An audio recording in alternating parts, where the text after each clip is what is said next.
Dr. Sri Varmas.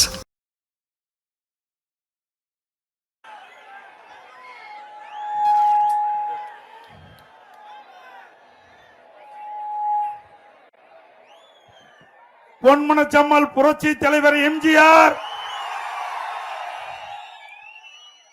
இதே புரட்சி தலைவி அம்மா இருவரும் தெய்வங்களை வணங்கி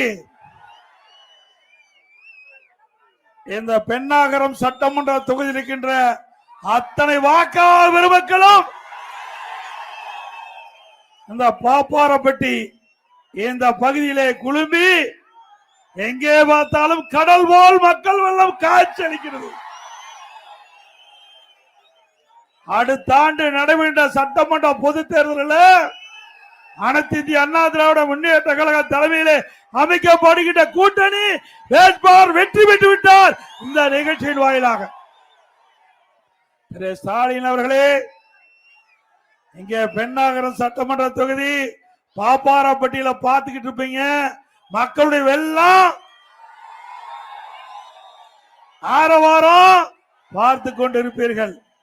ஆக உங்களுடைய கனவு பகல் கனவாகத்தான் இருக்கும். இந்த நிகழ்ச்சியிலே முன்னிலை உரையாற்றிய மாவட்ட கழக செயலாளர், முன்னாள் அமைச்சர், கழக அமைப்பு செயலாளர் மரியாதைக்கு அண்ணன் KP அன்பழகன் அவர்களே, கழக விவசாய பிரிவு தலைவர் திரு TR அன்பழகன் அவர்களே, ஒன்றிய கழகத்துடைய செயலாளர்கள் திரு MK வேலுமணி அவர்களே, திரு C அன்பு அவர்களே, திரு G தனபால் அவர்களே, திரு A தங்கராஜ் அவர்களே, பேரு கழக செயலாளர் திரு R முன்னுசாமி அவர்களே, திரு PM சுப்பிரமணியன் அவர்களே, சார்பணி பொறுப்பாளர்கள் திரு KP ஆனந்த் அவர்களே, திரு K வெங்கடேசன் அவர்களே, திரு M கோவிந்தசாமி அவர்களே, திரு N அருள்சாமி அவர்களே, திரு பாபு அவர்களே, திரு பொன்னுவேல் அவர்களே, நம்முடைய கூட்டணியில் அங்கமைக்கின்ற பாஜக மாவட்ட தலைவர் திரு C சரவணன் அவர்களே, மாவட்ட செயலாளர் திரு R பாஸ்கர் அவர்களே, தமாக மாவட்ட தலைவர் திரு S ராமன் அவர்களே, IJK மாவட்ட தலைவர் திரு JP நஞ்சப்பன் அவர்களே, இந்த எழுச்சி பயண பொதுக்கூட்டத்திலே திரளாக கலந்து கொண்டிருக்கின்ற அனைத்து இந்திய அண்ணா திராவிட முன்னேற்ற கழகத்திலே பல்வேறு பொறுப்புகளை வைக்கின்ற நிர்வாகிகளே, கழக உடன்பிறப்புகளே, கூட்டணி கட்சி சேர்ந்த தலைவர்களே, நிர்வாகிகளே, தொண்டர்களே, நிகழ்ச்சியிலே பங்கு பெற்றிருக்கின்ற விவசாயிகளே, விவசாய தொழிலாளிகளே, மகளிரை சேர்ந்த சகோதரிகளே, இளைஞர் பட்டாளங்களே, ஊடக நண்பர்களே, பத்திரிகை நண்பர்களே, அனைவருக்கும் என்னுடைய முதற்கண் நன்றி கலந்த வணக்கம். திரு ஸ்டாலின் அவர் கலந்து கொள்கின்ற திராவிட முன்னேற்ற கழகம் 200 இடத்துல வெற்றி பெற்றுவிடும். திராவிட முன்னேற்ற கழக தலைமையிலே அமைக்கப்படுகின்ற கூட்டணி வலுவான கூட்டணி அப்படின்னு சொல்லிட்டு இருக்கிறார் திரு ஸ்டாலின் அவர்களே. பெண்ணாகரம் சட்டமன்ற தொகுதிக்கு உட்பட்ட பாப்பாரப்பட்டியை திரும்பி பாருங்க. அனைத்து இந்திய அண்ணா திராவிட முன்னேற்ற கழக தலைமையிலே அமைக்கப்படுகின்ற கூட்டணி 210 இடங்களிலே வென்று தனி பெரும்பான்மையோடு ஆட்சி அமைக்கும். திரு ஸ்டாலின் அவர் கூட்டணி நம்பிக்கிட்டு இருக்கார். கூட்டணி வேண்டியதுதான். ஆனா திராவிட முன்னேற்ற கழக கூட்டணி நம்பி இருக்கிறார். அந்த கூட்டணி எப்படிப்பட்ட கூட்டணி அனைவருக்கு தெரியும். ஆனா அண்ணா திமுக தலைமையில் அமைக்கப்பட்ட கூட்டணி வெற்றி கூட்டணியாக அமையும். திரு ஸ்டாலின் பேசுறாரு, கரூர்ல நடந்த சம்பவத்தை பாரதிய ஜனதா கட்சி சேர்ந்தவங்க வந்து பார்த்தாங்க. அங்க அரசியல் செய்யறாங்க. என்ன அவில செய்வாங்க? எல்லாம் அரசியல் தான் செய்ய முடியும். ஒரு பாதிப்புக்குள்ளாகி இருக்குது. அந்த பாதிப்புக்குள்ளாகிட்ட மக்களுக்கு ஆள் சொல்ல வராங்க. அதுல என்ன தவறு இருக்குது? அதே பாரதிய ஜனதா கட்சி மற்ற மாநிலத்தில் நடக்கிற அசம்பாவத்தை போய் பார்க்கலன்னு சொல்றாரு.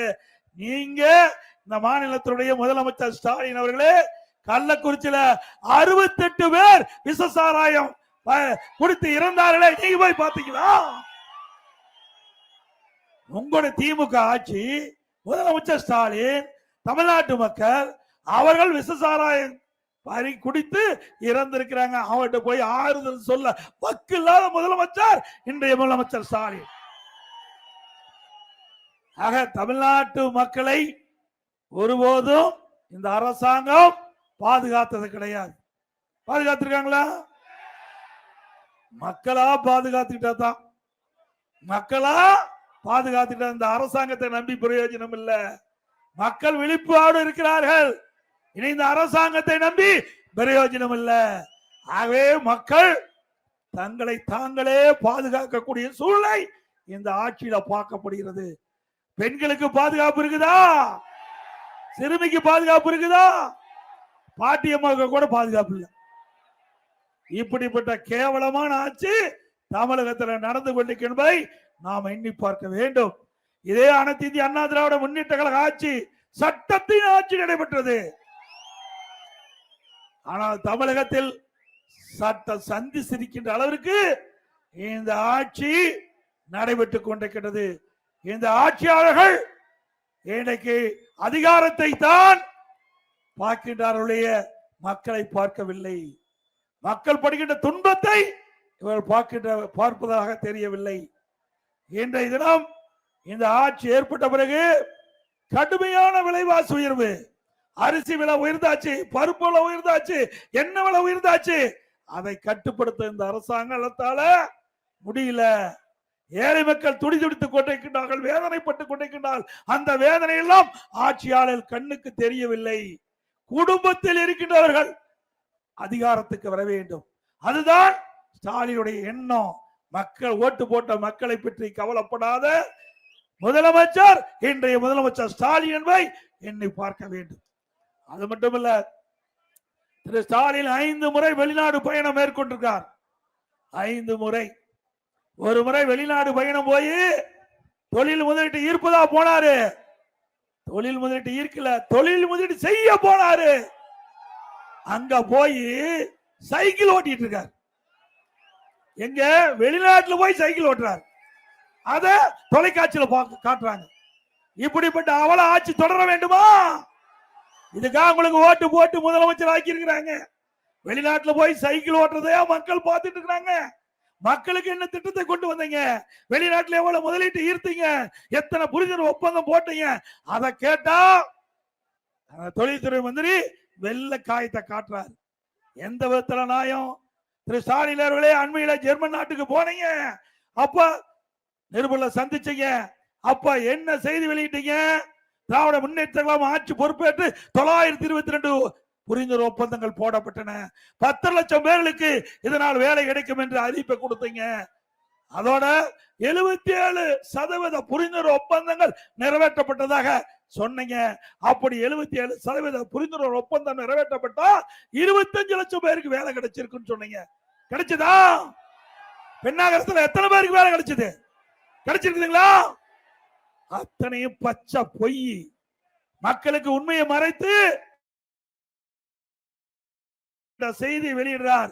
இதற்கு மக்களுடைய சார்பாக பிரதான எதிர்க்கட்சி என்ற முறையில வெள்ளை அறிக்கை விடுங்க. எவ்வளவு புரிதல் ஒப்பந்தம் போட்டீங்க? எவ்வளவு முதலீடு ஈர்த்தீங்க? எவ்வளவு என்ன நிலையில அந்த தொழில் இருக்கின்றது? எவ்வளவு பேருக்கு வேலை வாய்ப்பு உருவாக்கி தந்த அறிக்கையை விடுங்கன்னு சொன்னா வெள்ளக்காயத்தை எடுத்து காட்டுறாரு. யாரு? தொழில்துறை மந்திரி. ஏன்னா வெள்ளக்காயத்துல தான் பார்க்க முடியும் இந்த ஆட்சியில. நிஜமா செஞ்சது கிடையாது. அனைத்து இந்திய அண்ணா திராவிட முன்னேற்ற கழக ஆட்சி இருக்கின்ற பொழுது, இதயம் புரட்சி தலைவி அம்மா அவர்கள் தமிழகத்துடைய முதலமைச்சர் இருக்கின்ற பொழுது 2015ஆம் ஆண்டு தொழில் முதலீட்டார் மாநாட்டை சென்னையில் நடத்தினாங்க. 2,62,000 கோடி தொழில் முதலீட்டு ஈர்க்கப்பட்டது. சுமார் 98 புரிந்துணர்வு ஒப்பந்தம் போடப்பட்டு பல தொழில்கள் துவங்கப்பட்டு பல்லாயிரக்கணக்கான பேருக்கு வேலை கிடைச்சது. இது அதிமுக ஆட்சியில் நடைபெற்ற சம்பவம். அம்மாவுடைய அரசு 2019 ஜனவரி மாதம் சென்னையில தொழில் முதலீட்டு மாநாட்டை நடத்தணும். 3,05,000 கோடி தொழில் முதலீட்டு ஈர்த்தோம். 304 தொழிற்சாலை வருவதற்கு புரிந்துணர்வு ஒப்பந்தம் போட்டோம். அதுல பல தொழில்கள் இன்றைக்கு நடைமுறைக்கு வந்துட்டது. பல லட்சம் பேருக்கு வேலை கிடைக்க செய்த அரசாங்கம் அதிமுக அரசாங்கம். உங்களுடைய ஆட்சியில பார்க்க முடியுதா? வெள்ளை அறிக்கை கேட்டா வெள்ளை பேப்பரை காட்டுறீங்க. உங்களுக்கு வெள்ளை பேப்பர் தான் 2026 மக்கள் காட்ட போறாங்க. ஒரு இடம் கூட வராது. அது மட்டுமல்ல, இன்றைக்கு மின் கட்டணம் 67% உயர்வு. இன்றைக்கு பேரூராட்சி பகுதி 100% வீட்டு வரி உயர்வு, 150% கடை வரி உயர்வு உயர்ந்திருக்குல்ல. குடிநீர் வரி உயர்வு, போதாதுக்கு குப்பைக்கு வரி போட்டாங்க இந்த ஆட்சியில்.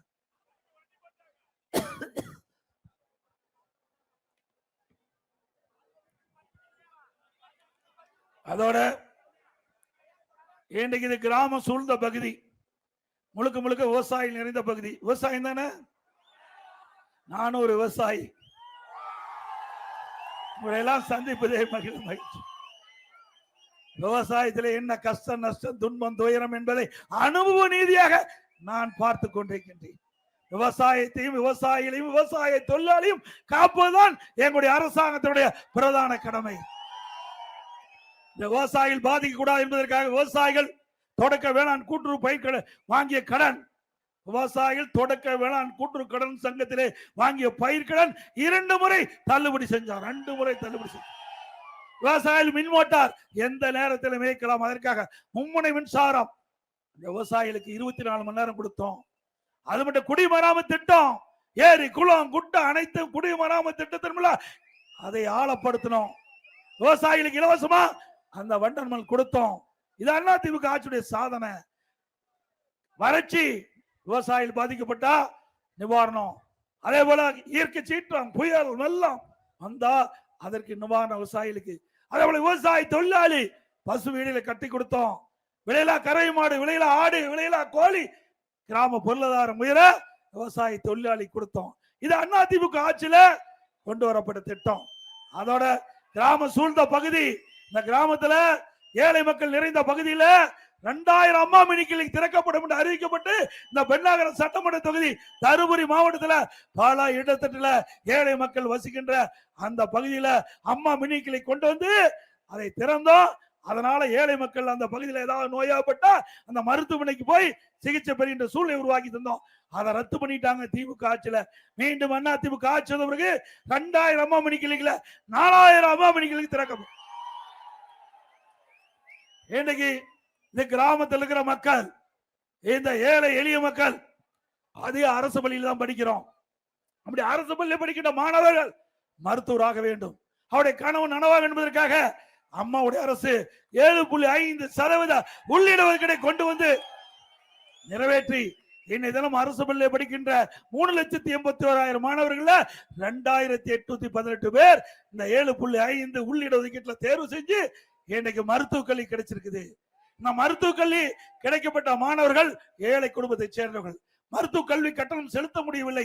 என்னுடைய கவனத்துக்கு வந்தவுடன் ₹1 நீங்க செலுத்த வேண்டாங்க, அரசாங்கமே இந்த மாணவருக்கு கல்வி கட்டணத்தை செலுத்தி உங்களை படிக்க வைக்கும் என்று சொல்லி 2,818 மாணவர்கள் இன்றைக்கு அரசு பள்ளியை படித்தவர்கள் மருத்துவ கல்வி கிடைக்க செய்த அரசாங்கம் அதிமுக அரசாங்கம்.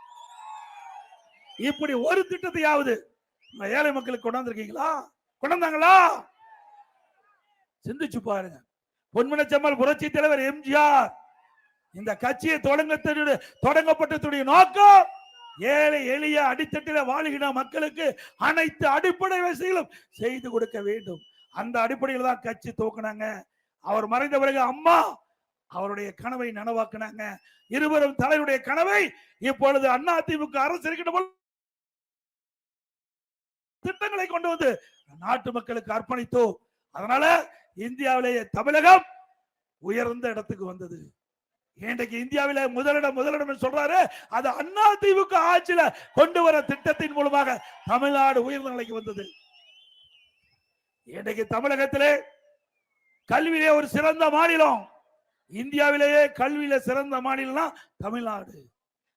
அம்மா இருக்கின்ற பொழுதும் சரி, அம்மா மறைவுக்கு பிறகும் சரி, நம்முடைய தமிழ்நாட்டில் இருக்கின்ற ஏழை எளிய குடும்பத்தில் பிறந்த மாணவ மாணவி பட்டப்படி படிக்க வேண்டும் என்பதற்காக 68 கலை மற்றும் அறிவியல் கல்லூரியை கொடுத்தோம். 21 பாலிடெக்னிக் கல்லூரி கொடுத்தோம். 17 அரசு மருத்துவக் கல்லூரி மருத்துவமனை, ஒரே ஆண்டில் 11 அரசு மருத்துவக் கல்லூரி மருத்துவமனை திறந்தோம். 5 பொறியியல் கல்லூரி, 5 வேளாண்மை கல்லூரி, 5 கால்நடை மருத்துவக் கல்லூரி, ஆராய்ச்சி நிலையம், இதெல்லாம் கொண்டு வந்த சாதனை படைத்த அரசாங்கம் அதிமுக அரசாங்கம். இப்படி உயர்கல்வியிலே புரட்சி மறுமலர்ச்சி, கல்வியிலே புரட்சி மறுமலர்ச்சி செய்ததன் விளைவு 2011 அம்மா பொறுப்பேற்கின்ற பொழுது உயர்கல்வி படிப்புடைய எண்ணிக்கை 134 பேர். அதே வேளையில் அனைத்து இந்திய அண்ணா திராவிட முன்னேற்ற கழக அரசு 10 ஆண்டுல எடுத்த நடவடிக்கையின் காரணமாக 2019-20 உயர்கல்வி படிக்கக்கூடிய எண்ணிக்கை 54 பேர். 154 பேர் பட்டப்படிப்பு படிக்கக்கூடிய சூழ்நிலை உருவாக்கி தந்தோம். இந்தியாவிலேயே பட்டப்படிப்பு படிப்பதிலே முதல் மாநிலம் தமிழ்நாடு. இந்த வரலாற்று சாதனை படைத்தோம். அது மட்டுமல்ல, ஒரு அரசாங்கம் எப்படி செயல்பட என்பதற்காக அண்ணா திமுக அரசு செயல்பட்டது. இன்றைக்கு தேசிய அளவில் பல்வேறு விருதுகளை பெற்ற அரசாங்கம் அண்ணா திமுக அரசாங்கம். இன்றைக்கு உணவு தானிய உற்பத்தி தொடர்ந்து 5 ஆண்டு காலம் சாதனை படைத்து உயர்ந்த தேசிய விருது, உயர்ந்த விருதான கிறிஸ்துவமான விருதை பெற்ற அரசாங்கம் அண்ணா திமுக அரசு. மின்சாரத்துறையில தேசிய விருது, போக்குவரத்து துறையில தேசிய விருது, சமூக நலத்துறையில தேசிய விருது, உயர்கல்வி துறையிலே தேசிய விருது, இப்படி பல துறைகளிலே தேசிய விருதுகளை பெற்ற அரசு அண்ணா திமுக அரசாங்கம். திமுக அப்படியா செயல்பட்டு இருக்குது? குடும்பத்துக்காக ஆட்சி செஞ்சிட்டு இருக்கிறாங்க, நாட்டுக்காக ஆட்சி செஞ்சாங்க. அண்ணா திமுக நாட்டு மக்களுக்காக ஆட்சி செய்தது. அதனால தேசிய அளவில் விருதுகளை பெற்றோம். ஒரு அரசாங்கம் திறம்பட செயல்பட்டால் தான் தேசிய விருதுகளை பெற முடியும். அப்படி தேசிய விருதுகளை பெற்ற அரசு அண்ணா திமுக அரசு. சுகாதாரத்துறையிலே மிகப்பெரிய சாதனை. இன்னைக்கு 5 ஆண்டு காலம் உறுப்பு மாற்று அறுவை சிகிச்சை முதலிடம் தமிழ்நாடு, தேசிய விருது. அது மட்டுமல்ல, இன்றைக்கு 2 கையும் இல்லாத ஒரு திண்டுக்கல் தொழிலாளி நாராயணசாமி என்ற ஒரு தொழிலாளி என்னை பார்த்து ஒரு மனு கொடுத்தார். 2 கையும் இல்ல, எனக்கு 2 கையும் பொருத்தி கொடுக்கணும்னார். எப்படிப்பா போய் 2 கையும் பொருத்த முடியும்? மனு கொடுத்துட்ட. இல்ல இல்ல, மருத்துவர் சொன்னாங்க, முதலமைச்சர் முயற்சி பண்ணா 2 கையும் எனக்கு கிடைக்கினாங்க. உடனே மக்கள் நல்வாழ்வுத்துறை அமைச்சரை அழைத்து இந்த மனுவை கொடுத்து அவரை பரிசோதனை செய்து ஒரு குழு, மருத்துவ குழு அமைக்கப்பட்டு அவரை பரிசோதனை செஞ்சு இறந்தவர் உடலில் இருந்து 2 கையை வெட்டி அவருக்கு பொருத்தி சாதனை படைச்சோம். இந்திய வரலாற்றில் ஒரு அரசு பொது மருத்துவமனையில 2 கையும் இல்லாத ஒருவருக்கு 2 கையும் பொருத்தி சுகாதாரத்துறை ஒரு சிறந்த துறை என்று நாட்டிற்கு எடுத்துக்காட்டாக விளங்கிய அரசாங்கம் அண்ணா திமுக அரசு. என்னை திண்டுக்கலுக்கு போகும்போது என்னை சந்தித்து கை குலுக்கினார். நான் அப்படின்னு ஏப்பா வெயிட்லாம் தூக்க முடியுமான?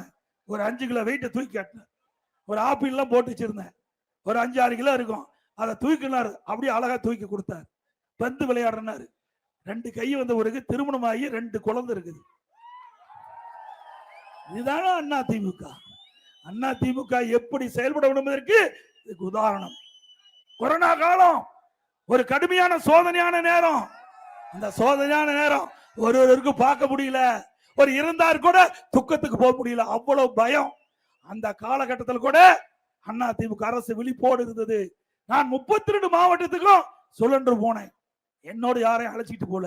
ஏன்னா யாருக்காவது கொரோனா வந்துட்டா பாதிக்கப்பட்டு என்று சொல்லி முதலமைச்சர் அந்தஸ்துல நானே எல்லா மாவட்டத்துக்கு சென்று அங்கங்க மாவட்ட ஆட்சித்தலைவரோடு, சுகாதாரத்துறை அதிகாரியோடு, சம்பந்தப்பட்ட அதிகாரியோடு தொடர்பு கொண்டு ஒவ்வொரு மாவட்டத்திலும் கொரோனா வைரஸ் பரவலை எப்படி தடுக்கிறது என்று கேட்டறிந்து நாங்க செயல்படுத்தினோம். இன்னும் சொல்ல போனா ஒரு 8 இடத்துக்கு போய் 9வது இடம் திருச்சிக்கு போகும்போது விவசாயியுடைய குறைகளை கேட்டுட்டு இருக்கும்போது ஒரு தமாக மாவட்ட தலைவர் சிறப்பா ஒரு 55-57 வயசு தான் இருக்கும், அற்புதமான உடல் கட்டோட அவர் பேசினார். அவருடைய கோரிக்கையெல்லாம் ஒரு வாரம் கழிச்சு நிறைவேற்றலான்னு மனு எடுத்து படிக்கும் போது அவரோட தொடர்பு கொள்ளணும். அவர் கொரோனால இறந்துட்டாரு, கொரோனா தாக்கி இறந்துட்டாருன்னா அப்பதான் எனக்கே பயம் வந்தது. ஆக கொரோனா எவ்வளவு வீரியமுள்ள வைரஸ், அப்படி திடகாத்தமுள்ள ஒரு உடல் வாக்குள்ள ஒருவருக்கு அந்த கொரோனா வைரஸ் தாக்கப்பட்டு இறந்திருக்காரு சொன்னால் இந்த வைரஸினுடைய அப்புறம் நான் கைகளும் கிளவுஸ் போட்டுட்டு போனேன். அது வரைக்கும் அதிகாரிகள் சொன்னதெல்லாம் நம்பல. அப்படி இக்கட்டான சூழ்நிலை கூட மக்களை காத்து விலை மதிக்க முடியாத தமிழ்நாட்டு மக்களை உயிரை காப்பாற்றிய அரசாங்கம் அண்ணா திமுக அரசாங்கம். தெரியுமில்ல, ஒரு வருஷம் எங்கேயாவது போக முடிஞ்சுதா? ஏன்னா வீட்டிலேயே இருக்க வச்சோம். கடினமான சூழ்நிலை, குழந்தைகள்லாம் வீட்டில் இருக்கவே முடியல. அப்படிப்பட்ட காலகட்டத்தில் கூட மக்கள் அரசுக்கு உதவி செஞ்சு இந்த கொரோனா வைரஸ் பரவலை தடுப்பதற்கு உதவிகரமாக இருந்து விலை மதிக்க முடியாத உயிரை காப்பாற்றியதற்காக அண்ணா திமுக அரசு மக்களுக்கு பல்வேறு உதவிகளை செய்து ஒரு வருடம் கொரோனா காலத்துல ரேஷன் கடையில விலையில அரிசி, விலையில சர்க்கரை, விலையில எண்ணெய், எல்லா குடும்ப அட்டைக்கும் 1000 ரூபாய் கொடுத்தோம். அதே காலகட்டத்தில் தைப்பொங்கல் வந்தது, எல்லா குடும்ப அட்டைக்கும் 2500 ரூபாய் கொடுத்தோம். கொடுத்தோம்ல. அதே போல எனக்கு விவசாய தொழிலாளிகள், பட்டியலின மக்கள் அதிகமாக இருக்கின்ற கிராம பகுதியில் அவர்களுக்கு அந்த குடிசையில வாழ்ந்தா அவர்களுக்கு காங்கிரீட் வீடு கட்டி கொடுக்கப்படும். அதே போல வீட்டு மனையே இல்ல, ஏழை தொழிலாளிக்கு வீட்டு மனை இல்ல, பட்டியலின மக்களுக்கு வீட்டு மனை இல்ல. அப்படிப்பட்ட மக்களுக்கு அதிமுக ஆட்சி அமைந்தவுடன் அரசாங்கமே நிலத்தை வாங்கி அற்புதமான காங்கிரீட் வீடு ஏழைகளுக்கும் பட்டியலின மக்களுக்கும் கிடைக்கும். வீடுனா பல லட்சம் மதிப்புள்ள வீடு கட்டி கொடுக்கப்படும். இப்ப இருக்கிற வீடு மாதிரிலாம் இல்ல, அருமையான வீடா கட்டி கொடுப்போம். அதிமுக தேர்தல் அறிக்கையுடைய பிரதான தேர்தல் அறிக்கையே இதுதான் என்பதை நேரத்தில் சுட்டிக்காட்டி, அதே போல ஸ்டாலின் பொய்யா சொன்னார். தருமபுரி மாவட்டத்துக்கு விவசாயிகள் பயிர்க்கடன் வாங்குறாந்தா ஆன்லைன்ல பதிவு செஞ்சா போதுன்னு இங்க தொடக்கி வச்சுட்டு போயிட்டாரு. ஆனா தமிழகத்துல 4500 தொடக்க வேளாண்மை கூட்டுறவு சுமார் இருக்குது. எங்கேயுமே ஆன்லைன் வசதி இல்ல. இப்படி மக்களை ஏமாற்றிக்கிட்ட அரசு திராவிட முன்னேற்ற கழக அரசு என்பதை இந்த நேரத்தில் சுட்டிக்காட்டி, அதே போல தமிழகத்திலே கல்குவாரி இருக்குது, தருமபுரி மாவட்டத்தில் இருக்குது, தமிழ்நாடு முழுவதும் இருக்குது. வேண்டுமென்றே திட்டமிட்டு விடியா திமுக அரசு ஒரு டன்னுக்கு 100 ரூபாய் லஞ்சம் கேட்பதாக நான் தகவல் கிடைச்சிருக்குது. ஏற்கனவே நான் குறிப்பிட்டேன், வேண்டுமென்றே திட்டமிட்டு அதிகாரிகள் அரசுக்கு துணை போய் அப்படி ஒரு டன்னுக்கு கல்குவாரியிலே வெட்டி அடிக்கப்பட்ட கல்லுக்கு 100 ரூபாய் கொடுக்க வேணும். அப்படி இல்லைன்னா அந்த குவாரியில் அபராதம் இருப்பதாக சொல்றாங்க. அதிமுக ஆட்சி வந்தவருக்கு இதையெல்லாம் விசாரிக்கப்பட்டு உரிய நடவடிக்கை மேற்கொள்ளப்படும்.